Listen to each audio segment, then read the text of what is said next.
밝은 웃음으로 서로 인사한 여러분들의 얼굴 그 표정만큼이나 여러분들의 심령과 삶에 하나님의 은혜가 임하기를 바랍니다. 요즘 뉴질랜드 타우랑가의 날씨가 연일 푸르고 맑습니다.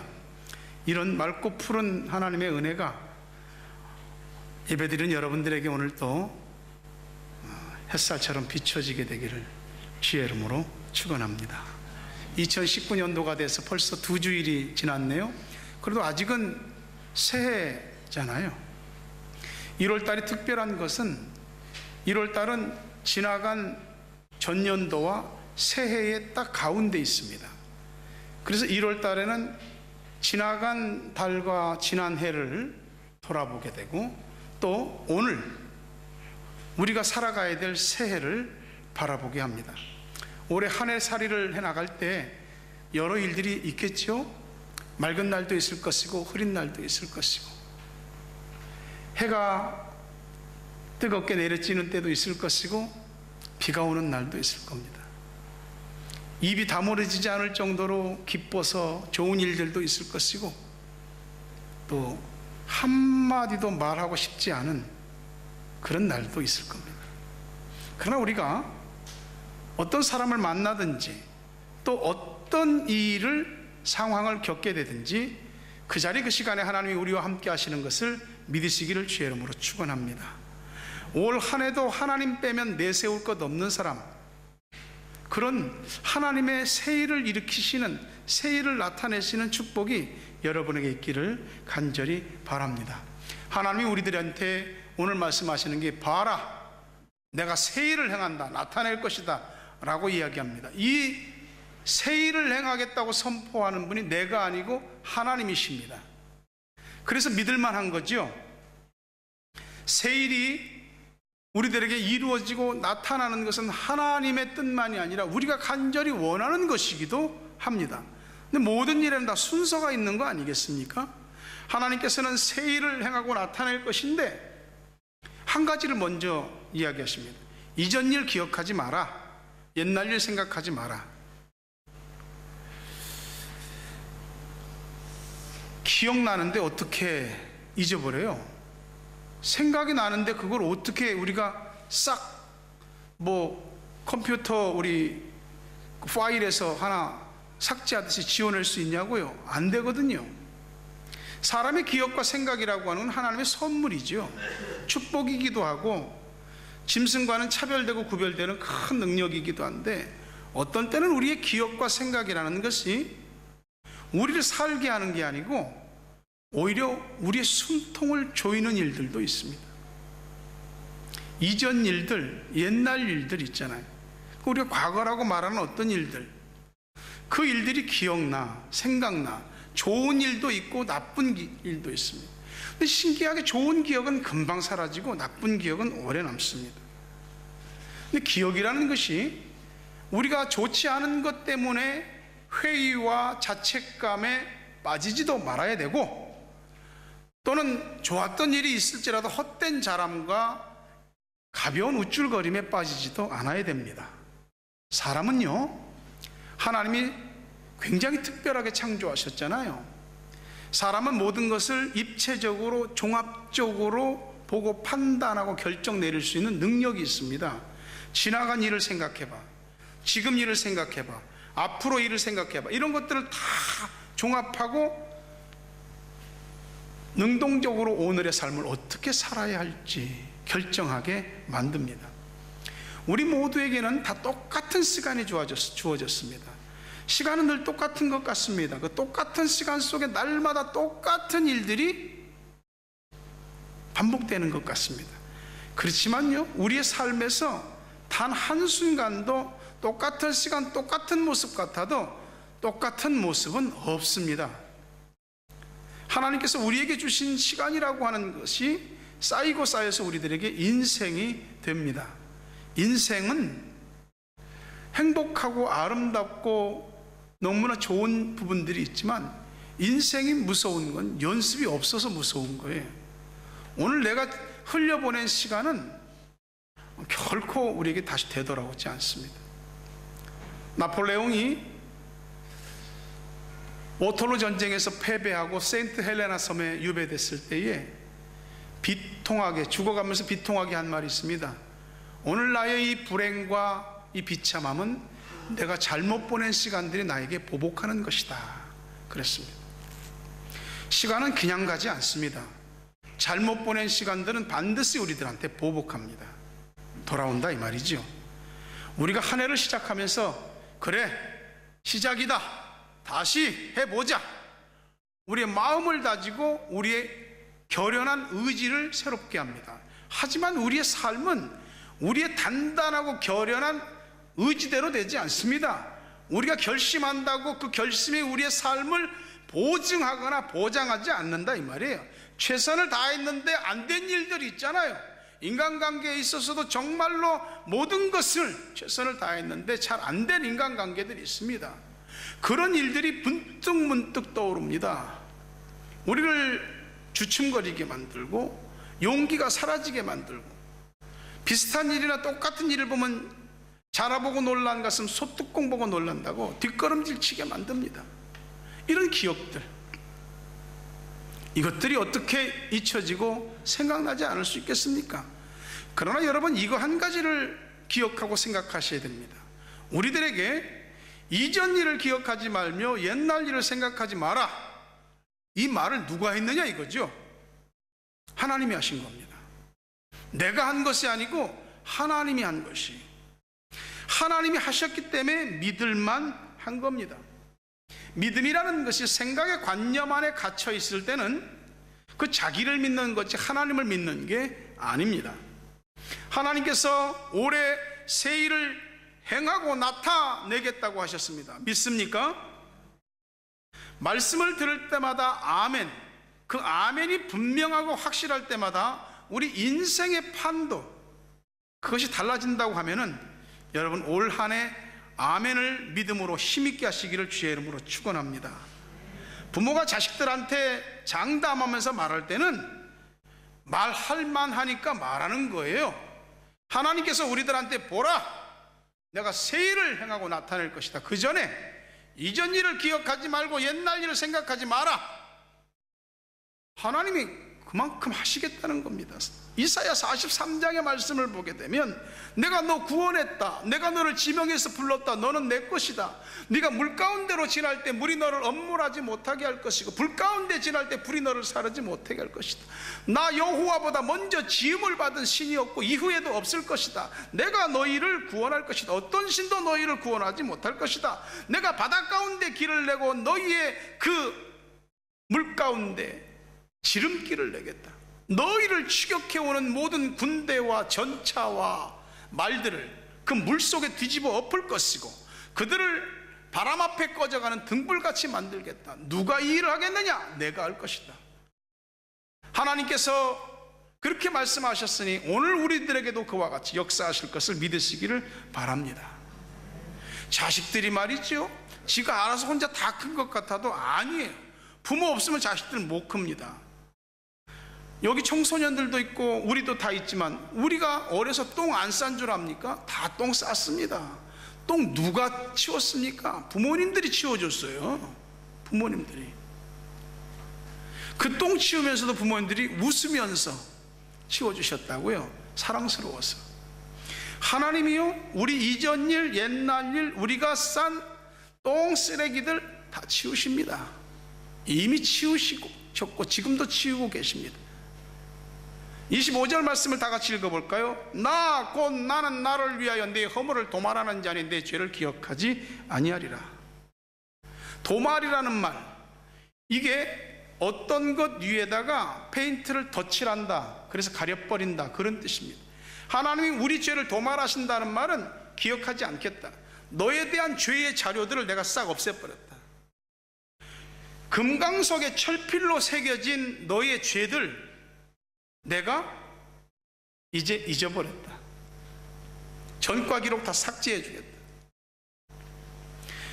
새 일을 하시는데, 새 출발을 하시는데 걸리적거리고 걸림돌이 되는 것들 하나님이 치워주시겠다는 겁니다. 용서를 하시는데 완전한 용서를 하시겠다는 하나님의 의지를 보여주는 말씀이에요. 우리가 살면서 놀랍고 기적적인 일들이 많이 있지만 우리의 죄가 용서받는 것만큼 놀랍고 감사하고 기적적인 일은 없는 거예요. 근데 하나님이 그 죄를 용서하시는데 완전한 사죄, 완전한 용서의 은총을 베풀어 주십니다. 그게 우리에게 행하시는 하나님의 첫 번째 세일입니다. 하나님이 다 지우고 없애버렸으니까 우리도 기억하지 말아야 됩니다. 생각하지 말아야 됩니다. 뻔뻔해서가 아니요. 하나님이 기억하지 않겠다고 했으니까, 잊어버렸다고 그러니까 우리도 잊어버려야 됩니다. 아버지, 그때 제가 그거는 정말, 야, 애비는 다 잊어버렸다. 뭐 그걸 지금까지 기억하고 있냐? 하나님이 우리한테 그렇게 말씀하시는 겁니다. 너 죄 지었잖아. 그거 내가 딱 새겨놨어. 너 거기다 딱 콘크리트 부어서 딱 성형해놨어. 안 그러십니다. 참회하고 고백한 일은 용서하셨고 다 잊어버리셨어요. 다시 꺼내지 않아요. 그게 뭐요? 사랑이죠. 사랑하셔서 그러는 겁니다. 자기 감정을 믿지 말고 나를 용서하신 하나님을 믿으셔야 하는 것입니다. 하나님이 새 일을 시작하시려고 할 때 가장 먼저 해결하시는 게 죄 문제부터 해결하시는 거예요. 하나님이 용서하셨으면 용서받은 것입니다. 내가 하나님보다 더 도덕군자고 하나님보다 더 양심적이고 그럴 것이라고 생각하면 안 됩니다. 하나님이 우리보다 못해서 우리 죄를 잊어버리고 기억 안 하시는 거 아닙니다. 하나님이 싹 치워버리셨습니다. 만약에 하나님이 우리를 용서하신 것에 대해서 우리 스스로가 그걸 믿지 못하면 하나님의 용서를 불신하는 것이고, 불신하는 만큼 자신이 지은 그 죄와 허물에서 스스로 자책하며 갈등의 늪속에 빠질 것입니다. 하나님께서 용서하셨다는 것을 믿지 못하거나 무시하는 사람에겐 다음 단계의 세일이 일어나지 않습니다. 하나님은 그 용서 자비의 도량이 얼마나 크신지 한이 없으십니다. 십자가 보혈로 우리 죄를 싹 지워버리셨어요. 기억 안 하십니다. 안 보이는 곳으로 멀리 던져버리셨어요. 영국의 정신병동에서 한 가지 통계를 냈는데, 정신병동에 있는 사람들을 다 이야기하고 설문조사를 해보니까 95%의 사람들이 나는 용서받지 못했다는 이런 죄책감에 시달려서 산다는 겁니다. 우리 인생은 분명히 어떤 일 때문에 마이너스 된 것이 있습니다. 하지만 심리학자 알프레드 아돌베의 말처럼 사람에게는 동물과 다른 점이 한 가지인데 그 중에 하나가 마이너스를 플러스로 바꾸는 능력이다. 근데 우리가 우리 속에 잠재 능력을 개발하고 의식 구조를 개선하고 아무리 몸부림을 쳐도 우리 속에 마이너스를 플러스로 바꾸는 건 결코 쉽지 않습니다. 근데 하나님께서 그 일을 하시겠답니다. 그럼 이전 일 기억하지 말고 옛날 일 생각하지 마라, 이겁니다. 근데 마귀는 자꾸 들추지요. 너의 실패, 허물, 잘못 자꾸 들쑤십니다. 상처받은 일들, 고통받았던 것들 자꾸 떠오르게 합니다. 어떤 기억과 생각이 우리를 사로잡고 그것의 통제를 받기 시작하면은 한 걸음도 전진 못합니다. 옛날 연필들 볼 때 연필 끝에 지우개가 달렸대요. 막 쓰다가 안 되면 지우개로 막 지웠잖아요. 근데 우리가 인생을 살면서 연필로 쓰는 게 아니야. 막 지워지지 않는 잉크로 막 자신의 인생을 쓰는 거예요. 그러니까 자기가 잘못 살고도 그것을 수정할 수 있는 능력이 없는 겁니다. 자신의 몸에 문신을 새긴 사람이 그 문신을 지우려고 할 때에 문신을 새길 때보다 더 힘든 레이저 수술을, 그래도 흉이 다 남잖아요. 우리가 지워지지 않는 잉크로 우리의 인생에서 별것들을 다 썼는데 그게 지우려고 그러니까 안 지워지는 거야. 양심으로도 안 지워지고 죄책감으로도 안 지워지고 수많은 갈등과 번민을 가지고 머리를 쥐어 뜯어도 안 지워지는 거예요. 그거를 하나님이 그냥 도말하신 겁니다. 그 위에다가 하나님의 예수 그리스도의 보혈로 싹 덧칠해 버리신 거예요. 그래서 우리 죄를 안 보시고 하나님께서 보혈만 보시는 겁니다. 예수님의 보혈은 과거의 죄만을 씻어주시는 것이 아니요, 오늘 우리가 짓는 현재적인 죄와 아직 짓지도 않은 죄의 가능성을 담은 미래의 죄까지도 다 용서하실 수 있는 능력을 품고 있는 것입니다. 그 예수 그리스도의 보혈이 우리에게 죄를 생각나게 하고 참회하게 합니다. 그리고 고백하고 용서받게 합니다. 참회하고 용서받은 일은 더 이상 죄가 아닙니다. 하나님께서 과거를 묻으시는 새 일을 행하시고 또 여러분에게 앞으로 행하실 새 일을 행하고 나타내시기 원하십니다. 이것을 믿고, 하나님을 믿고 이전 일, 옛날 일 덮어버리십시오. 오늘 다시 주 안에서 출발하시는, 그리고 하나님이 일으키시는 새 일, 새 역사를 경험하게 되길 주의 이름으로 축원합니다. 주님께서 뭐라고 얘기하느냐? 야, 봐라, 내가 새 일을 행할 것이다. 19절에 보라, 내가 새 일을 행하리니 이제 나타낼 것이다. 너희가 그것을 알지 못하겠느냐? 반드시 내가 광야의 길을 사막의 강을 내리니 장차 들짐승 곧 승냥이와 타조도 나를 존경할 것은 내가 광야의 물을 사막의 강들을 내어 내 백성 내가 택한 자들에게 마시게 할 것이다. 이 말씀을 믿는 사람들에게 이보다 더 놀랍고 위로가 되고 소망이 되는 메시지는 없습니다. 예수 그리스도께서 오셔서 그렇게 하시겠다고 하는 메시아에 대한 예언적 메시지입니다.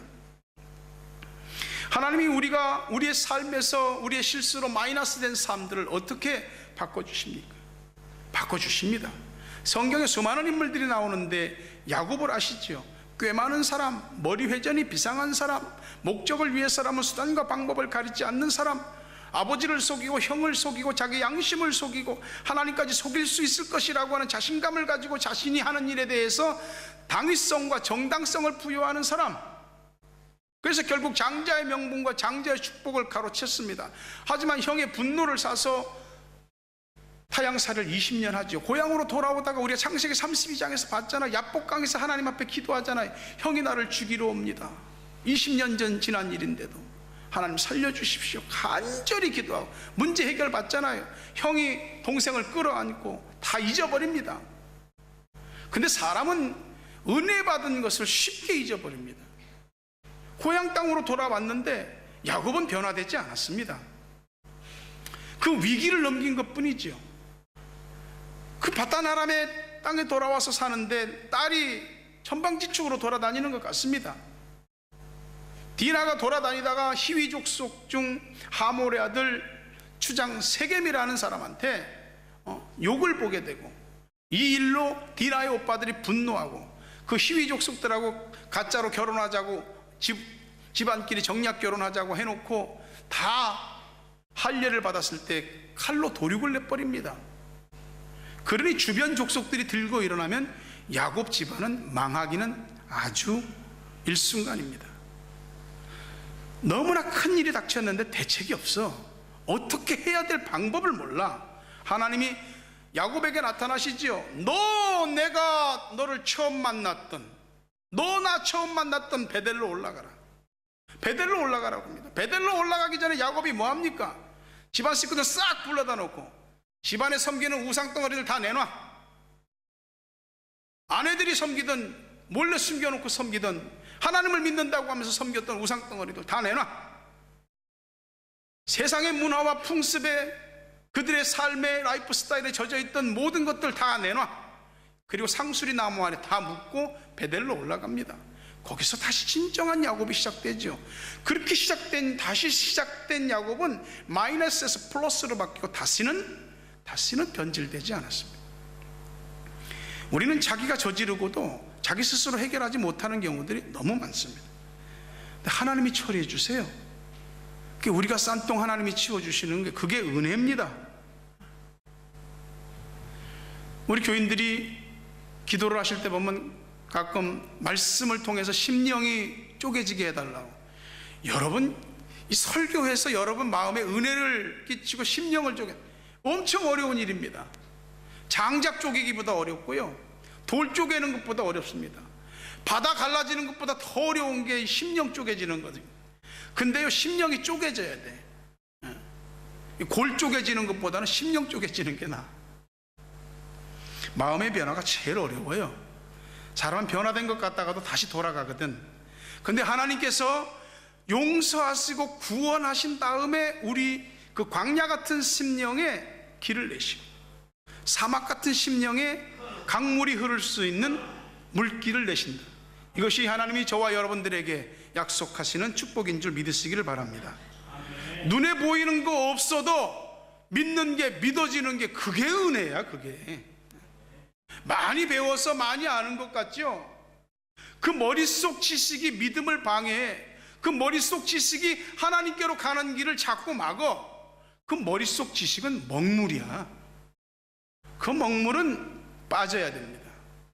우리의 지식과 경험이 하나님을 믿는 믿음 안으로 들어가서 융화되고 녹아질 때 비로소 지식이 거듭나는 거고 경험도 거듭나는 것이고 비로소 사람이 새롭게 되는 겁니다.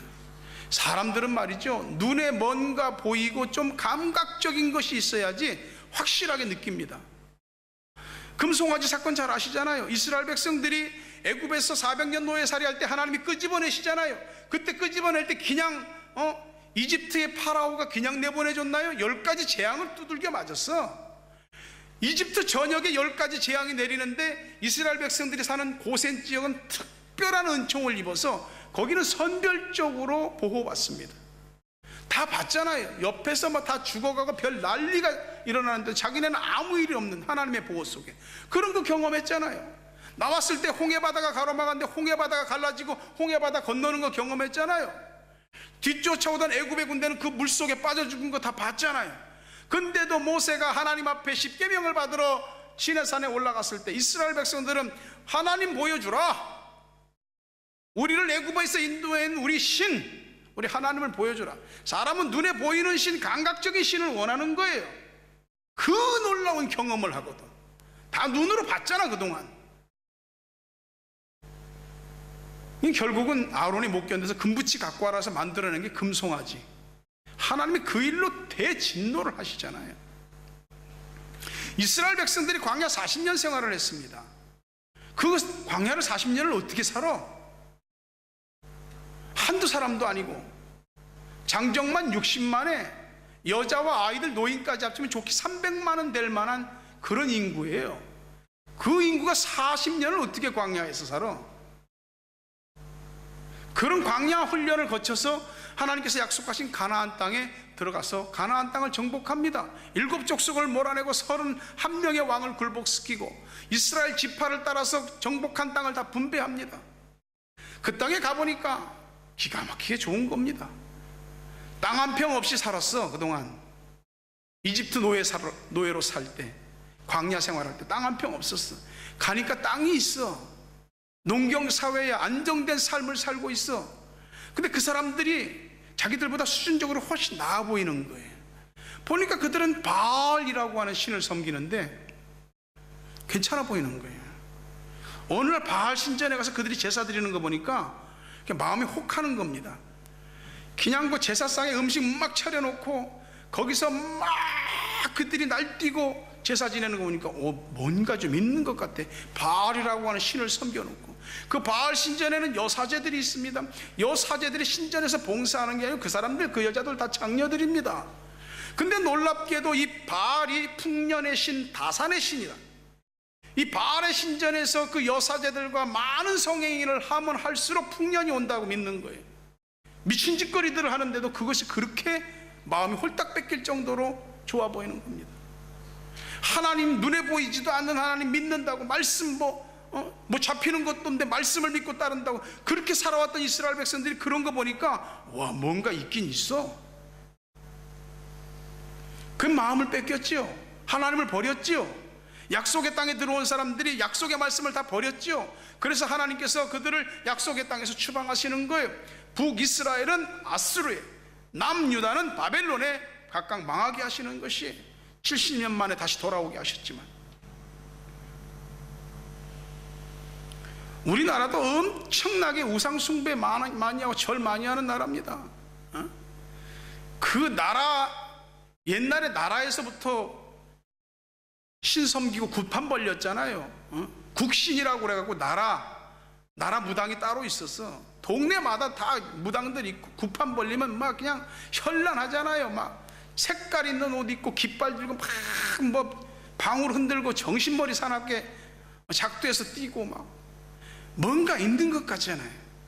산에 가면 산신한테 제사 지낸다고 산신에다 상 떡벌어지게 차리고, 바다신에게 제사 드린다고 해신제하면서 상 차리고. 우리나라가 우상 숭배하는 나라였어요. 우상에게 절하는 나라였어요.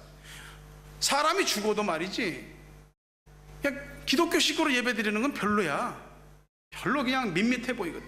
죽은 사람이 있어서 그 앞에 아이고 아이고 이 곡이라도, 자식이 곡을 해야 되는데 그 곡을 오랫동안 못하니까 곡하는 사람 돈 주고 사서 호곡군을 사서 아이고 아이고 하게 만들고 말이지.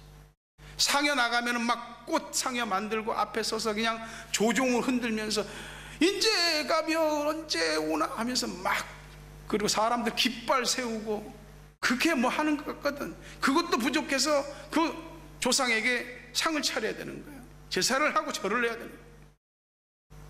그게 다 눈에 보이는 거예요. 얼마나 좋습니까? 보이지도 않는 하나님 믿는다, 뭐 손에 잡히지도 않는 말씀을 붙들고 뭐 믿음을 갖는다, 다 헛소리 같아 보이거든. 여러분, 하나님을 굿판이나 제사 차리는 식으로 믿을 것 같으면 우리가 뭐 믿는다고 할 건 뭐 있습니까? 그냥 우리가 섬기는 신한테 밥상 차려주고 밥값으로 신이 챙겨주는 무슨 뭐 좋은 일이나 받으면 그만이지. 근데 우리 하나님이 그런 분이 아니거든. 우리하고 기브 앤 테이크 하는 분이 아니에요. 우리하고 딜하기를 기뻐하시는 분이 아니에요. 하나님 눈에 안 보인다고 없는 것처럼 함부로 생각하고 함부로 말하고 함부로 행동, 그래도 되는 분이 아니라 이거지요. 눈에 보이는 신들 가운데 어떤 신이 있어서 우리의 얼룩진 과거를 봉합하고 우리의 현실을 책임지고 아직 다가오지 않은 미래를 장담할 수 있는, 알 수 있게 해주는 신이 어디 있습니까? 오직 하나님 한 분이십니다. 그분이 우리 인생의 광야의 길을 내시고 사막 같은 길에 강물의 물길을 내시는 분입니다. 그 일을 위해서 내 실수와 허물과 죄를 용서하시는 거예요. 우리가 안경 쓰시는 분들, 안경에 뭐 지문이나 뭐 더러운 오물 묻으면은 아이고 이 안경 이제 못 쓰겠구만 버립니까? 알 닦으면 되잖아요, 렌즈를. 하나님이 우리 죄 지었다고 잘못했다고 안 버리십니다. 다시 고치셔요. 다시 새롭게 하셔요. 바꿔주세요. 약한 거 있으면 강하게 하시고요, 거룩하지 못한 것 있으면 거룩하게 하시고요, 모자란 것 좀 채워주십니다. 그렇게 우리를 통해서 하나님의 새 일을 행하시고 나타내시는 줄 믿으시기를 바랍니다. 왕의 제정이라는 책 아시죠? 김미진 간사. 그 책에 보면은 참 감동되는 얘기들이 많이 있습니다. 빚이 50억이나 졌는데 은행에 대출 받은 것도 아니고 남한테 돈 빌린 것도 아니야. 다 남들 재정보증서 줬다가 다 부동산이고 뭐고 다 날아갔습니다. 빈털터리가 돼갖고 홍성건 목사님이 이끄는 제주도 열방대학의 중부기도학교에 온 가족이 다 들어갔습니다. 거기서 있는데 선교사 가족을 만난 거야. 다들 어려움이 있어서 얼마나 힘든지. 자기네는 간장 찍어 먹고 사는데 그 집에 가보니까 그 집은 소금 찍어 먹고 살더래요. 그만큼 힘든 집안들이 만난 거예요. 근데 그 선교사님네 집에 2살 배기 다은이가 있는데 애가 먹을 우유가 떨어져 버린 거예요. 당장 어른들은 좀 참고 어떻게 해도 애는 안 되잖아요.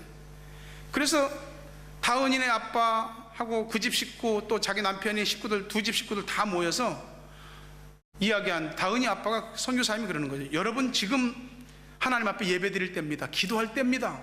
다 식구들이, 양쪽 식구들이 다 동의하는 거예요. 기도하자고. 근데 김미진 간사만 그런 겁니다. 지금이 예배할 때냐고. 지금은 부모의 도리를 다할 때다. 어디 가서 우유를 가져오든지 훔쳐오든지 애를 먹여야 될 때지 지금 무슨 예배냐고.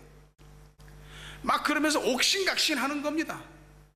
그러니까 거기 제일 막내가 있어. 김미진 간사의 아들인데 유진이라는 아이입니다. 근데 그 중부기도학교에 들어가면은 전부 형제님 자매님 그렇게 부른답니다.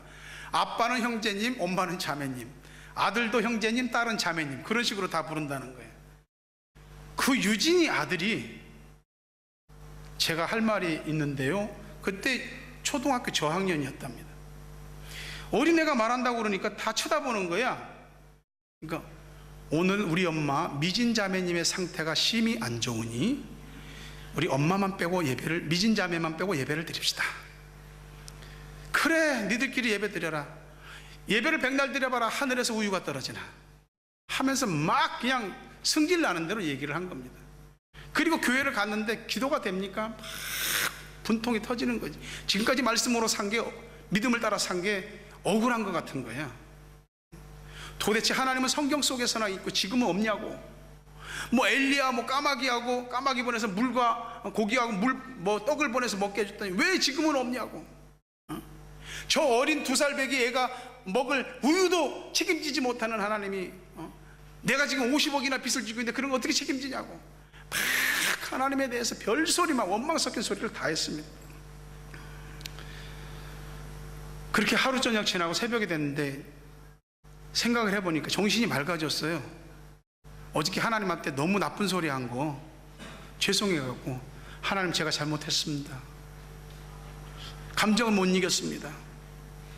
마음 다시 하고 다시 믿음으로 살겠습니다.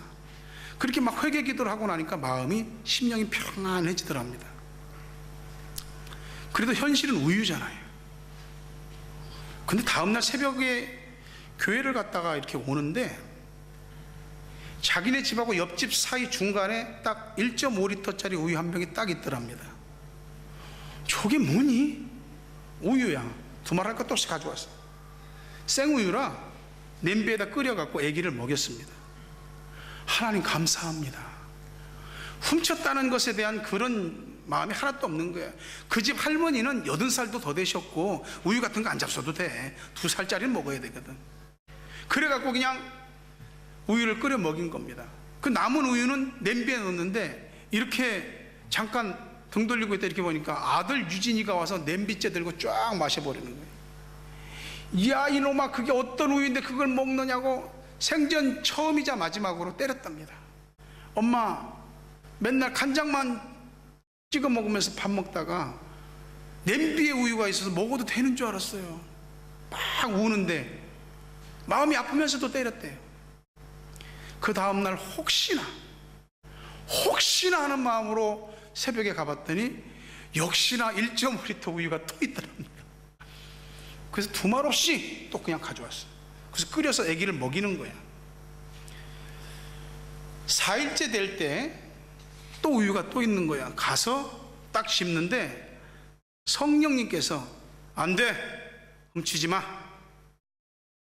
마음에 확 두려움이 오면서 당장 그 새벽에 문을 두들겼대. 할머니네 집 문을. 할머니 죄송합니다. 제가 막 이만저만 해갖고 우유를 훔쳐 먹었는데 꼭 갚겠습니다. 용서해 주십시오. 했더니 할머니가 뭐라 그러냐면 유진 엄마 무슨 말이야. 무슨 우유. 나는 평생 우유 알레르기가 있어서 우유도 못 먹어. 이 우유 누구 거야? 그래서 그 다음날 이제 이 우유를 갖다 주는 천사를 잡기로 한 겁니다. 며칠을 갔다가 어떻게 시간대가 안 맞았는지 못 만났는데 하루는 내가 자정부터 나간다. 자정부터 나가갖고 이제 기다리는 겁니다. 아주 새벽이 됐는데 누가 자전거를 타고 오는 거야.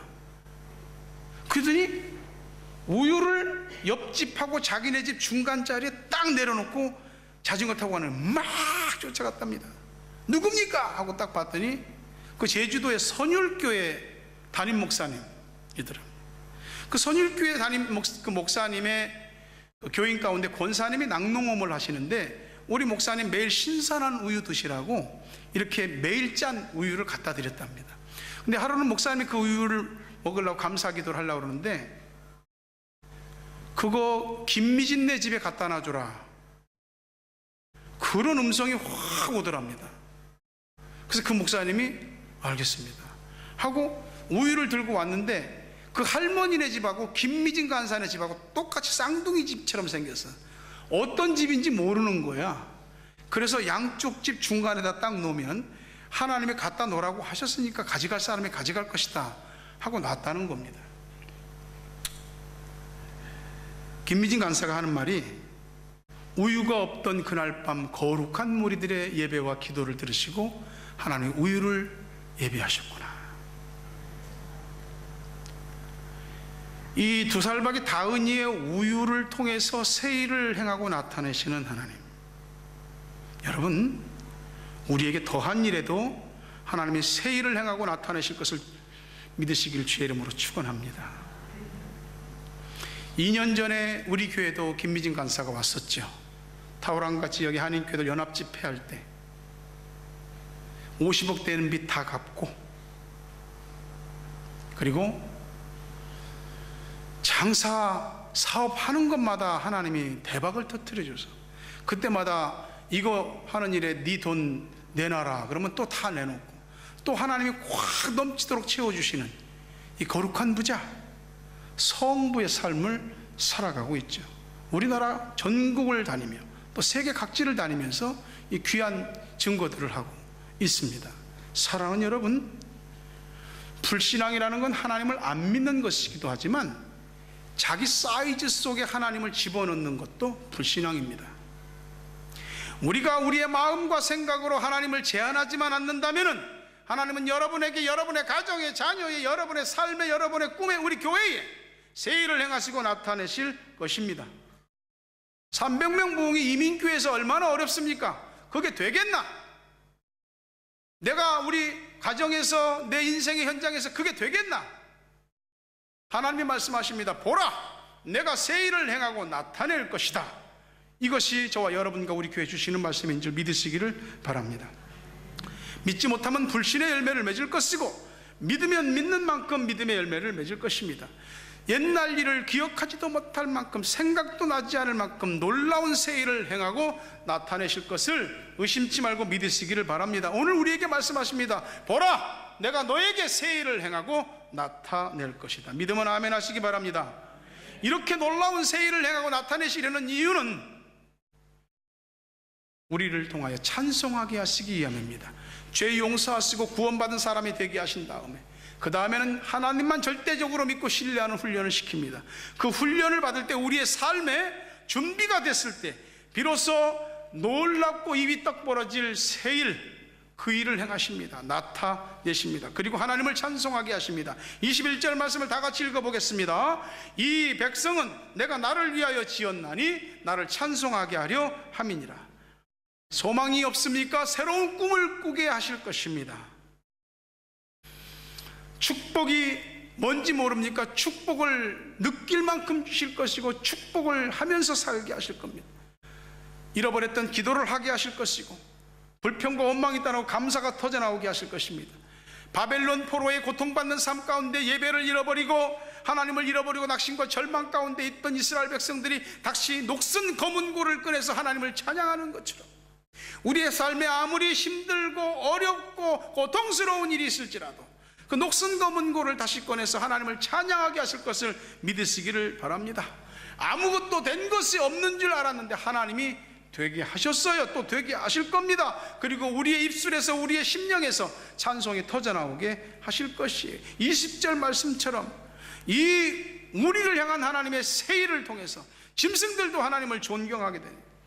광야의 길이 나고 사막의 강을 내어서 내 백성 내가 택한 자들에게 마시게 하겠다고 말씀하십니다.